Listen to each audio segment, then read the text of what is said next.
শুক্রবার আসছিলাম। আমাদের এলাকাতে একজন বিধবা মহিলা আছে, খুবই হতদরিদ্র, মানে ওনার কেউ নাই, মানে পাশে দাঁড়ায় বোঝে। তো বলছিল আমাদেরকে যে ওনার ঘর ছিল, ঘরটা ভেঙে গেছে। তা আসেন ঘরটা আগে দেখে আসি, তারপরে কথাবার্তা বলতেছি। এই যে দেখেন, একটা মাটির ঘর ছিল তার, কিন্তু ওই মাটির দেওয়ালটা পইরা দেওয়াতে এই যে তারপরে ওনা এই সিরা খেতা, তারপরে মানে টুকরা কাপড় দিয়া সে আপাতত জীবন যাপন করতেছে। ঠিক আছে, তো আমরা চাইছিলাম যে ওনাকে একটা ঘর কইরা দেওয়ার জন্য, ঠিক আছে, কে পাই নাই। তো আগামী শুক্রবারে ওর সাথে দেখা করবো, কত টাকা লাগে আর কেমনি কি করা লাগে। ইনশাল্লাহ আমরা স্থানীয় ভাবে কিছু টাকা পয়সা উঠাইছি, আর আপনারা দেওয়ার চেষ্টা করবেন। মানে গেলে আরো একদম অবস্থা গরম, কারেন্ট নাই, বাতি নাই, মানে কিভাবে যে জীবন যাপন করতেছে, মানে এটা বলার বাইরে, আপনার না দেখলে বুঝতে পারবেন না। ঠিক আছে, তো আশা করি সবাই আমার ভিডিওটা দেখবেন, এবং যারা মানে টাকা পয়সা দেওয়ার ইচ্ছা, এই নাম্বার একটা নাম্বার দেওয়া হবে, নাম্বারে যোগাযোগ করে মহিলারা সরাসরি আইসা কিছু দিয়ে দেবেন আপনারা সবাই। চলেন, এবং এবারে ঘরের ভিতরে আপনাদেরকে দেখাই ভিডিওতে কি অবস্থা, ঘরে কেমন জীবন যাপন করছে। এই দেখেন একদম বিহাল অবস্থা, যে এটা ছিল মাটির ঘর, মানে ঘরটা পইরা দেওয়াতে যে কাপড় দিয়ে আপাতত বসবাস করতেছে। এরকম ঘরে কিন্তু একজন মানুষ বসবাস করতে পারে না, থাকার উপযুক্ত না। ঠিক আছে, তারপরেও কি করবো, কারণ নাই কোনো কিছু দেওয়ার মতো। এই যে সাইডটা মনে হয় দেওয়ার আছে, কিছুটা মাটি আছে, দেখতে পাচ্ছেন। এটা কিন্তু বিপজ্জনক, এই ঘর থাকা একদম বিপজ্জনক। কোন মুহূর্তে কোন সময় এই মাটি পইরা যা, মানে মানে ওনার উপরে পরে মানে বলা যায় না কি একটা মানুষ একজন জীবন যাপন করতে পারে, মানে থাকা খাওয়া সব একসাথেই। এই যে দেখেন লাইটটা দাও তো, এই যে দেখেন, এই যে দেখেন, আমি এই যে দেখেন, এই যে বিছানা, এই যে ঘর, এইভাবে কি থাকা সম্ভব একটা মানুষের? কখনো না। এই যে আমরা শীতের দিন যাইতেছে, খাটে ঘুমাই, ঠিক আছে, কম্বলে ঘুমাই, তারপরেও কিন্তু আমাদের শীত করে। আপনারা একবার চিন্তা করেন, তাহলে এই মহিলা কিভাবে ঘুমা। ঠিক আছে, এই দেখেন এই যে অবস্থাটা, এই যে মাটি, দেওয়াটা ভেঙে পড়ছে, এই ঘরের ভিতরে মাটি, এই পাশ দিয়ে যে বিছানা, কি অবস্থা, একদম বাজে অবস্থা। তো আপনারা তো দেখলেন ঘরের ভিতরে, তো বাহিরে ওই সাইডটা যদি দেখালে ভালো হইতো মনে হয়। এই দেখেন, এই যে মানে একদম মানে জোড়া ছাড়া, মানে মাটির ঘর নাই, এটা যে কোনো মধ্যে পড়ে যাইতে পারে। ঠিক আছে, তো আমার কথা হইলো যে আমরা, ঠিক আছে, যারা মানে টাকা পয়সা অনেক অনেক ভাবে খরচ করি, যে আমরা সবাই মিলে ওনারে কিছু সহযোগিতা করি, বিধবা মহিলা, ঠিক আছে, মানে ওর কামাই করার মতো কেউ নাই, তাহলে মনে হয় অনেক ভালো হইতো। লো আবার পিছনে চলে যায়, বাড়ির ভিতরে থেকে পিছনে দিকে। তো এই হইলো ঘর। আসছিলাম, ঠিক আছে, যে মহিলার সাথে দেখা করবো। মহিলার সাথে দেখা হয় নাই, ওর বাড়ির পাশে একজন লোক পাইলাম, আমরা ওর কাছে জিগাই, তারপরে আপনারাও শুনেন কি বলে, এই মহিলার কি অবস্থা, কেমনে চলে। আসসালামু আলাইকুম ভাই। ওয়ালাইকুম আসসালাম। ভাই ভালো আছেন? আলহামদুলিল্লাহ। আলহামদুলিল্লাহ ভাই, আপনারা আসছেন, এসে অনেক খুশি হলাম শুনে হইরা। মানে এই মহিলার এই কি অবস্থা? মহিলার অবস্থা অনেক খারাপ। এই মহিলাটা বিধবা, স্বামী নাই, মনে করেন পাড়া ঘুরে খা। এই যে আপনারা আসছেন, ঘুরে সময় মতো থাকে না, বেশিরভাগ মানে সময় মানুষের কাছে মানুষ কাছে চায়া বিকে খা। তো এইটা জিনিসটা দেখে আমারও খারাপ লাগে, আমি কোনো কিছু সহযোগিতা করতে পারতাছি না। তো আপনারা আসছেন, আলহামদুলিল্লাহ অনেক খুশি হইলাম। যে আপনাদের উচিলা যদি মহিলা একটা ঘর পা, তাহলে হয়তো মনে মহিলার মন থেকে যে দোয়াটা আসবে, আপনাদেরকে যে দোয়াটা করবে, এই দোয়ার উচিলায় হয়তো মনে আল্লাহ তাআলা আপনাদেরকে জান্নাত দিতে পারে। ঠিকানাটা বলে দেন। আমাদের বাড়ি হলো আমাদের 8 নং সহকা মধ্যপাড়া, নূর নম্বরের বাড়ি, 7 নং ওয়ার্ড। মহিলার নাম হলো মোহাম্মদ সুফিয়া খাতুন। ওনার স্বামীর নাম আছে লালু মিয়া। ওনার স্বামী মারা গেছে প্রায় আজকে 10-12 বছর ধরে। উনি একদম অসহায়, মানে এমন অসহায় আমার লাইফে আমি দেখি নাই। সুফিয়া মানে সুফি নামে ডাকে, নাম হচ্ছে সুফিয়া, নাম ডাকে সুফি নামে। কিন্তু ওনার আপনি তো দেখছেন ওনার ঘরের ভিতরে কি অবস্থা। আচ্ছা, তাহলে আগামী সপ্তাহ আসলে কি মহিলার কাছে দেওয়া হইব? আগামী সপ্তাহ আপনি যে আসেন, তাহলে আমি আজকে তো বাড়িতে আছি, আজকে ওনাকে বলে রাখবো যে আপনার লোক আসছে, লোক এসে খুঁজে গেছে, আপনার বাড়িতে থাকেন। আগামী সপ্তাহ শুক্রবার তারা আসবে, তাহলে ওনার বলে গেছে, আমি ওদেরকে বলে ইনশাল্লাহ। আমরা আগামী সপ্তাহ ইনশাল্লাহ আসবো, আর আমরা কালেকশন করা শুরু করবো। ঠিক আছে, আগামী সপ্তাহ বলবো কয়টা উঠছে, তারপরে মহিলার সাক্ষাৎকার নিবো। যদি আপনার ভালো লাগে, তাহলে অবশ্যই মহিলার মুখের দিকে তাকে এই যে গোটা থায়, আপনাকে যদি হৃদয় একটু হলো নাড়া দেয়, তাহলে অবশ্যই কিছুটা ওরা হেল্প করবেন। একদম মানে সঠিক কথা বলছে। যারা আমার ভিডিও দেখবেন অবশ্যই কিন্তু কথাটা মাথায় রাখবেন। আমরা অনেক টাকা অনেক ভাবে কিন্তু নষ্ট করে ফেলাই। আমরা দেখেন শীতের দিন খাড়ো ঘুমাই, কম্বলের নিচে ঘুমাই, এই মহিলা কিন্তু খেতা মানে মানে চার কেন্দ্রে বেড়া বানায়, তারপরে ঘরে ঘুমা। চিন্তা করেন ওই কতটুকু কষ্টে আছে। আমি আজকে আর কিছু বলবো না, আজকে এই পর্যন্তই। সবাই আসসালামু আলাইকুম ওয়া রাহমাতুল্লাহি ওয়া বারাকাতুহু। জবরদস্তি লাগবো ফের দরজা মানে গড়টা দিলে তো চলবে না? পুরো হারক সব দেহের বাড়ি পুরো আরো 3 দিন যা আছে সবই সবই। পালা পালা আচ্ছা ঠিক আছে।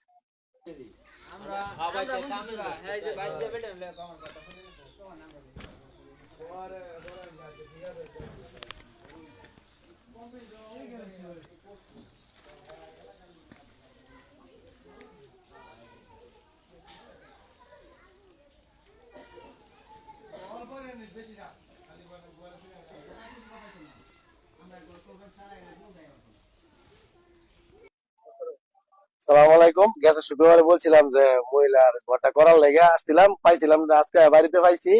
যে আপনারা সবাই দেখুন কি কর। আপনি ভালো আছেন? আর আপনি যে ঘর নাই যারা মানে টাকা পয়সা দিবা চাইতেছে দিব, আর আমি কি করি? না আমার ঘর ঘুরে দিয়ে ঘর নাই তোমার আমার ঘর নাই, না ঘর নাই ঘরের দরমান নাই ল্যাপটপ নাই কিছু নেই ঘর ঘরে দরজা মতো কিছুই নাই। না। আর আমরা যারা করে দিব আমি এগুলো সবাই একটু দর পাই, ঠিক আছে? হ্যাঁ আর আমি এই ভিডিওতে বেশি বেশি কথাবার্তা কইতাম না, কারণ কথা হইলে এটাই যে দেন আমি শীতের মধ্যে ঘরের মধ্যে কিন্তু আমার থাকতে খুব কষ্ট। কহত আর এই নাই মহিলা কিন্তু ঘরে দরজা নাই, সহিও নাই, তুষও নাই, লেপও নাই। তো আজকে আইছিলাম যে ঠিক আছে লেপ কিনা লেপ আইছি না, যে হয়তো বিকালে কিংবা পরে শুক্রবার কিনা হইব। আর ঘরের কাজটাকে তাড়াতাড়ি ধরা হইব। আপনারা সবাই একটু পারবেন, হেল্প করবেন অসহায় মহিলাদের জন্য। ঘরের অবস্থাটা কিন্তু আপনি আর কিছু কইবেন? দরজা জবরদস্তি লাগবো ফের দরজা মানে গড়টা দিলে তো চলবে না? পুরো হারক সব দেহের বাড়ি পুরো আরো 3 দিন যা আছে সবই সবই। পালা পালা আচ্ছা ঠিক আছে। সালাম আলাইকুম প্রিয় দর্শক, এই যে আপনারা যারা আমার হেল্প করছেন, আসসালামু আলাইকুম সবাই, আশা করি ভালো আছেন। আলহামদুলিল্লাহ আমিও ভালো আছি। আপনারা যারা ওই অসহায় মহিলার ঘর করার জন্য টাকা দিয়েছিলেন, তো আজকে আমরা দোকানে চলে আসছি, আইসা যে টিন কিনছি, ফিলার কিনছি। এই যে সাথে আসছে নাজমুল, ওই যে নাজমুলের টিন নিয়ে গাড়িতে ভরতেছে। তো আমাদের আরো অনেক কিছু বাকি আছে, কিনার চালের টিন কেনার বাকি আছে, তারপরে কাঠ কেনার বাকি আছে, মিস্ত্রি খরচ বাকি আছে। তো আমরা মোটামুটি সব মাল কিনছি। তো আমরা এখন বাড়িতে চলে যাব ওই মহিলার কাছে। তারপরে আমরা কি কি লাগবো তারপরে বলে দিব। আর অনেক কিছু লাগবো। তো ভিডিওতে স্ক্রিনে একটা মোবাইল নাম্বার দেওয়া থাকবো, বিকাশ নাম্বার, ওই নাম্বার টাকা বাড়াইলে আশা করি মানে ওই ঘরের কাজটা সম্পূর্ণ করতে পারবো সবাই। সালাম আলাইকুম প্রিয় দর্শক, এই যে আপনারা যারা আমার হেল্প করছেন, এর আগে একটু ভিডিও ছিল যে আমরা দোকান থেকে মাল কিনে আনছি। এই যে লোকের ঘরটা করে দিব ওই যে মহিলা, আপনারা এই যে টিন গলা ফালা গলা কিনে দিচ্ছে করছে এই ঘর দেওয়ার লেগা, আপনি কত সন্তুষ্ট? আর যারা কিনে দিছে এগুলো কি আপনার মন থেকে কি দোয়া দরুদ করতেছেন? আপনি অনেক খুশি তো নাকি? মানে ঘরটা তো সম্পূর্ণ অনেক আমি তো অনেক খুশি নাকি? যাতে বাহি কাম জানি আছে যারা অন্য টেয়া দেওয়ার কথা তারা দিব, কিংবা যারা উদ্যোগ নিছে মনে মনে যে আবার ভিডিও দেখে কেউ দিতে চা, তাহলে হ্যাঁ হ্যাঁ কিছু করার আছে আপনার? না আমার গড়টা করে ঘরটা মানে সুন্দর হয়ে মানে সম্পূর্ণ করে দিত ঘরটা। তো দর্শক আমি আজকে আর বেশি কথা বলাতাম না, এই পর্যন্তই। তো উনি বলতেছে ওর ঘরের মাল যেহেতু কিনে নিয়ে আসি, আর যদি বাকি কিছু লাগে তাহলে আপনাদের কাছে বলছি যদি আপনারা কেউ সহযোগিতা করেন তাহলে স্ক্রিনে বিকাশ নাম্বার দেওয়া থাকবে। আপনার মোবাইল আছে? তা ওনার মোবাইল নাই, হয়তো একটা নাম্বার দেওয়া থাকবে বিকাশ নাম্বার, আপনারা যোগাযোগ করে ওই বিকাশে কিছু টিয়া পাঠাইলে ওর জন্য যদি দয়া লাগে মায়া লাগে তাহলে ওর ঘরটা যদি কমপ্লিট করতে পারি তাহলে আপনারা অবশ্যই কিছু হেল্প করবেন। সবাইকে ধন্যবাদ। মাশাআল্লাহ, আলহামদুলিল্লাহ। যারা আপনারা আমাদেরকে টাকা দিয়েছিলেন এই অসহায় মহিলার ঘর করার জন্য, মাশাআল্লাহ ইতিপূর্বে যে আমরা ঘরের কাজ ধরে লাইছি, মিস্ত্রি লাগছে, ঘরের কাজ কাঠ নিয়ে আইছি, টিন ফিলারও নিয়ে আইছি। এই যে পুরান ঘরটা ছিল এটা ওই যে দেখেন আমরা ভাঙ্গা লাইছি।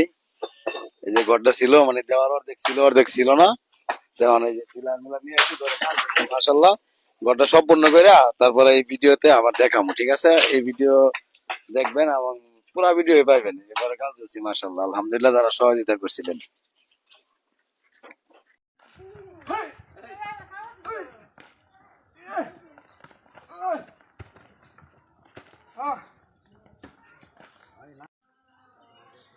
আলহামদুলিল্লাহ ঘরের কাজ অনেকটা এগিয়ে গেছে। এই যে পিলার গেড়ে লাইছে, তারপরে এই যে কুড়ো দিয়ে লাইছে, তারও বাদ বাকি কাজ চলতেছে। তো মাশাআল্লাহ ঘরটা কমপ্লিট হইলে আমি আর একটা ভিডিও বানাবো, তারপরে আপনাদেরকে ভিডিওটা দেওয়া হবে, তারপরে আবার দেখতে পারবেন। পিলার টিলার গাড়ি লাইছে ঘরের, ঠিক আছে। পিলার গাছছে, এই যে কুড়োমুড়ো গাছছে।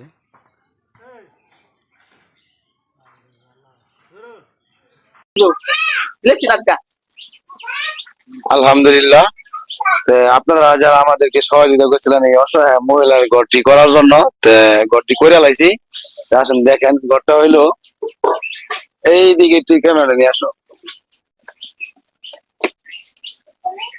মাশাআল্লাহ, এই যে ঘর মনে হয় 2-3 দিন আগে কাজ শেষ হয়েছে, আমরা মানে ভিডিওটা বানাইতে পারলাম না, একটু লেট হয়েছে, আজকে বানাই লাইছি। তো এই যে ঘরটা হইলো গা এই দিকটা, প্রায়ের কারণে যাওয়া যাচ্ছে না। এই দিক দিয়ে হয়েছে গা 21 ফিট, আর লম্বা 21 ফিট, আর হাড়ে হয়েছে গা 12 ফিট। তো মাশাআল্লাহ, আমাদেরকে যারা সহযোগিতা করছেন এই যে এই অসহায় মহিলাটির জন্য, তো সবাই অনেক ধন্যবাদ, আমার মন থেকে দোয়া রইলো। আর নাজমুল অনেক হেল্প করছে, তারা তার সাথে যে চাকরি করতো তারা অনেক টাকা পয়সা দিছে, আর আমার সাথে যারা চাকরি করতো অনেক টাকা পয়সা দিছে, আর প্রবাস থেকে ভাই ভাইস্তা বন্ধু অনেকেই টাকা পয়সা দিছে। তো দেওয়ার কারণে কিন্তু আজকে এই ঘরটা হয়েছে, ঠিক আছে। এই অসহায় মহিলা কিন্তু অনেক উপকার হয়েছে। তো আপনি যে ঘরটা করে দিছে, আপনি একটু এদিকে আন, সমস্যা নাই। মানে আমি কি ওগুলো যারা দিছে, আমি ওগুলো কি কোনো আমি সকালে ডহরি হ্যাঁ তাকে শুয়েছেন দিয়ে আল্লাহ পাক খারাপ চুরি চলে শান্তি তো। আপনাকে সবাই দোয়া করছে, ঠিক আছে। ওই মহিলা বিষয়টা কথাবার্তা বলতে পারে না, তো সবার জন্য দোয়া করছে যে আপনি অনেক সুস্থ থাকেন, ভালো থাকেন, এই জন্যই, ঠিক আছে। তো ঘর দিয়ে আমি আর দেখা করলাম না ওই জায়গায়। চালাক তো আমরা কিন্তু আরেকটা আয়োজন করি প্রতি বছরই, তো ওটা হলো গা শ্যামাই চিনি দেওয়া, একটা বন্দোবস্ত করি। তো এবারে ঘরটির মানে কাজ হাতে নিয়ে, ঠিক আছে, আমাদের মানে ফাউন্ডার একদম সৈন্য। তো আপনার